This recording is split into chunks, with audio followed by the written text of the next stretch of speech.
The biggest question on everyone's mind right now is AI coming for my job? And look, I get it. But what if that's the wrong question to be asking? Today, we're going to flip that script. We're going to take that fear and turn it into a real concrete plan. I'm talking about a 5-level roadmap to make you, well, basically indispensable in this new age of AI. I bet you've seen this quote. It was everywhere, right? Over 50 million views, and for good reason. It's one of those lines that just makes your stomach drop. It perfectly captures that little voice in the back of your head, that nagging fear that maybe, just maybe, what's happening in tech is about to happen to all of us. But here's the thing, that's only half the story. It really is. While a lot of people are, understandably, panicking, there's this whole other group that sees this for what it actually is, a massive opportunity. See, the real story isn't about AI replacing jobs. It's about AI creating brand new roles. It's not some big scary threat. It's a toolkit, a powerful one, that's just waiting for someone to master it. So, okay, how do you actually grab that opportunity? The answer is becoming something completely new. We're calling it an AI generalist. And no, this isn't just another empty buzzword. This is a real, fundamental shift in how we all need to think about work. It's a new kind of problem solver. And the best part? Absolutely anyone can become one.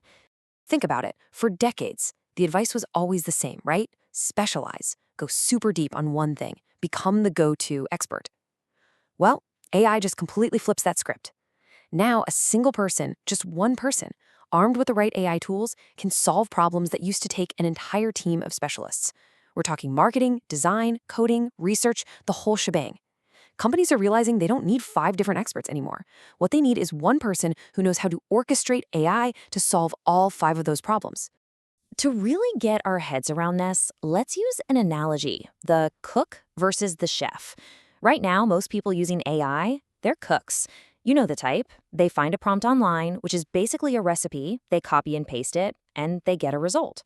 And hey, sometimes it works. Kinda. But the second that recipe doesn't work for a slightly different problem, the cook just freezes. They have no idea why it broke or what to do next. An AI generalist, on the other hand, aims to be a chef. Now, a chef, they don't just blindly follow a recipe, they understand the ingredients. They get the core principles behind what makes a great prompt. So when something goes wrong, a chef doesn't panic. They adapt, they improvise, and they still end up creating something amazing. But wait, there's one more level. The ultimate goal is to become the head chef. See, the head chef isn't stuck in the weeds cooking every single dish. No way. They are orchestrating a whole team of specialists. You got your pastry chef, your grill master, your saucier. In our world, you become the head chef. And your team? It's a bunch of specialized AI agents. You design the whole system, you call the shots, and the AI does the heavy lifting. That is what it means to be an AI generalist. Okay, so how do we actually get there? This is the fun part, the actionable stuff. We're going to lay out a 5-level roadmap that's designed to take you from being that novice cook all the way up to a sophisticated head chef who can orchestrate AI like a pro. So here's the whole journey just at a glance. We're going to start with level 1, foundations, which is all about just learning how to talk to AI properly. Then we move to level 2, workflows, where we connect AI to our actual lives. Level 3 is the creator's playground, so much fun, where we master AI for media. After that, we hit level 4, the agent builder, making AI work for us 24/7. And finally, we get to the peak, level 5, vibe coder, where you'll build real apps without ever touching a line of code. Pretty cool, right? All right, let's dive into level 1, foundations. Honestly, this is where almost everyone gets stuck.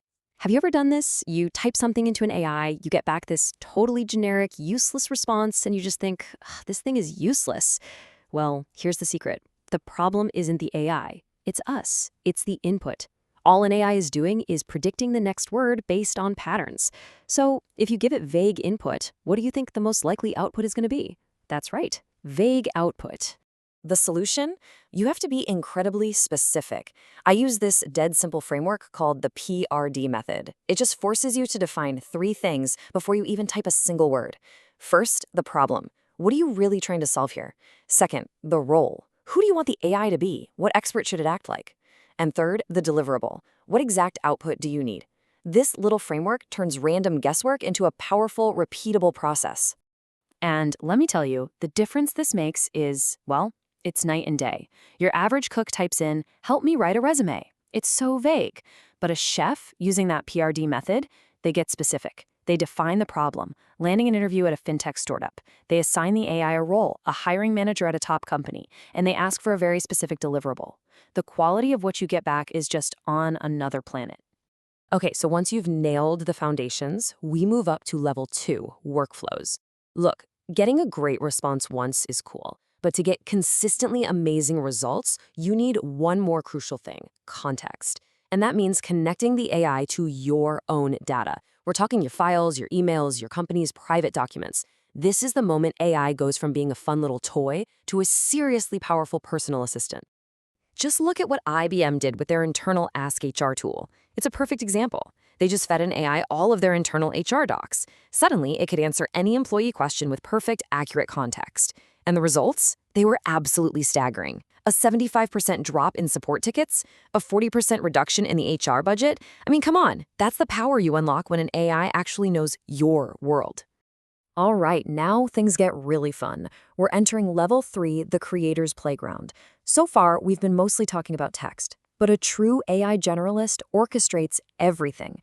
This is where you learn to build entire creative pipelines. Just imagine this. You write one single sentence, and it kicks off a chain reaction.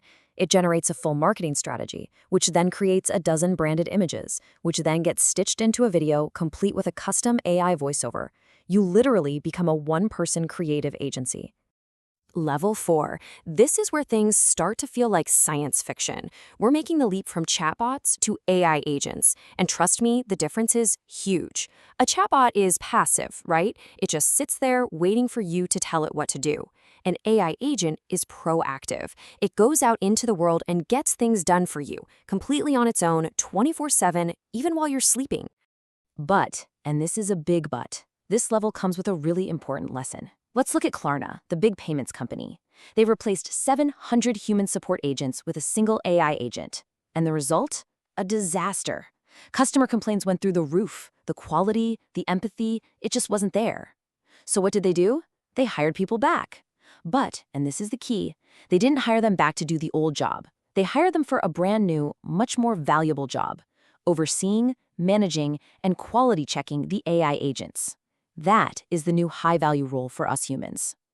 And that brings us to the very top, level 5, the one that is changing absolutely everything. It's called vibe coding. This is the great equalizer, folks. It means you can just describe an app or a tool you want, in plain English, like you're talking to a friend, and the AI writes the actual code for you. Think about that. Building software is no longer a walled garden just for developers. And if you're sitting there thinking, yeah, okay, that sounds like something from the distant future, think again. Get this, right now, today, 41% of all new code being written across the entire globe is AI generated. This isn't some trend that's on the horizon. It's already here. The barrier to entry for creating real working software, it has basically just vanished. So let's put it all together. Let's tie all 5 levels into one project. Imagine you want to build your own personal AI executive assistant. How would you do it? Well, you'd start at level 1, teaching it your unique communication style with great prompts. Then, at level 2, you'd plug it into your calendar and email so it has context. At level 3, you'd have it generating branded visuals for your presentations. At level 4, it becomes an active agent, triaging your inbox and drafting replies for you. And finally, level 5, you'd vibe code a simple little dashboard to manage the whole thing. See? That's the full stack, the complete toolkit, all working together. Now, I know what you're probably thinking. It's the most important question, right?